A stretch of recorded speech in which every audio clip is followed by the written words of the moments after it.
Hello. আরে মামা পুরা চিল অবস্থা। আর ঠিক আছে, ওকে, কোনো সমস্যা নাই। শুন, সারাদিন ঘুরমু ফিরুম, ভাই ব্রাদার মিলা চিল করুম বেটা।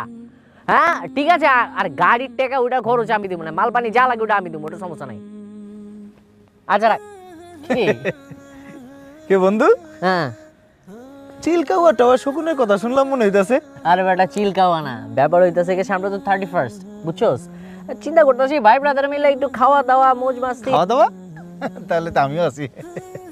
আরে বেটা ওই খাওয়া দাওয়া না, তাহলে ব্যাপার হইতাছে গিয়া 31st তো মনে করছি আমরা ভাই ব্রাদার মিলা মৌজ মাস্তি করুম, ঘুরমু ফিরমু, আতশবাজি, মনে কর যে আকাশটা পুরো রঙিন হয়ে যাবে, রঙিন একটা ভাইব নিয়া এই ঘুরা ফিরা ফুর্তি ফার্তি মৌজ মাস্তি এটার ব্যাপারে কথা কইতাছিলাম আর কি, বুঝছস?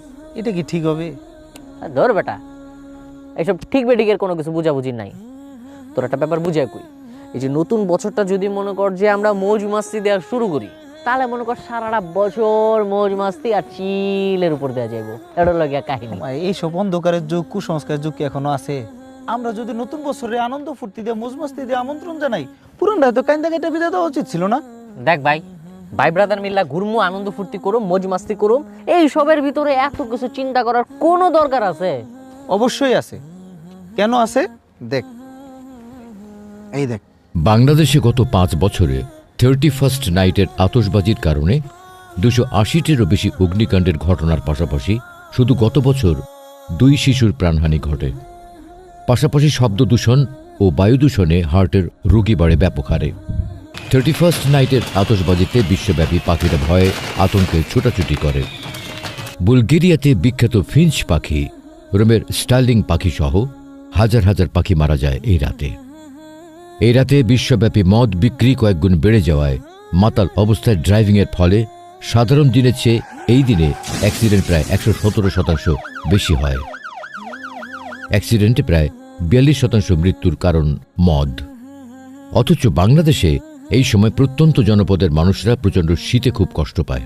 তাই একদল মানুষ এসব 31st নাইটের মতো থার্স্টি দিবস পালন না করে দূর দূরান্তের শীতার্ত মানুষদের জন্য গরম কাপড় ও খাবার নিয়ে ছুটে যায়।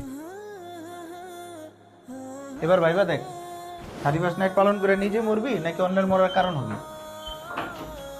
ওই কিরে, পাপ্পিরে পাইলি কই? তোর ওই জায়গায় কি করস? কি অবস্থা ম্যান? আরে বেটা, একদিকে হাঁসের মাংস আর ভুনা খিচুড়ি, অন্যদিকে হিসাব নিকাশ। হিসাব নিকাশ? কি এর হিসাব নিকাশ, কত একটু শুনি। গত বছর কি কি ভুল করলাম, সেই ভুল কিভাবে শুধরে চলবো। আর কতজনকে এবছর দাওয়াত দিছি দিনের পথে, সামনের বছর কয়জনকে দাওয়াত দিমু, এইটারও হিসাব নিকাশ এখানে হবে। এই বছর কতজনরে দান করতে উৎসাহ দিছি, আর সামনের বছর কতজনরে আরো বেশি দান করতে উৎসাহ দিম।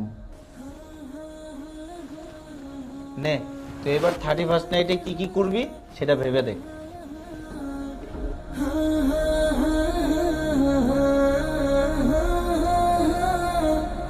যে পরিমাণে গুণা করছি, গুণাগুলার হিসাব করুম আর গুণা থেকে বাইচে থাকার লাগে একটা প্ল্যান করুম, এগুলোর হিসাব করুম এবার। আর আপনারা যারা আমাদের এই কন্টেন্টটা দেখতেছেন, তারাও এখন থেকে প্ল্যান করেন গুণা থেকে কিভাবে বেঁচে থাকবেন।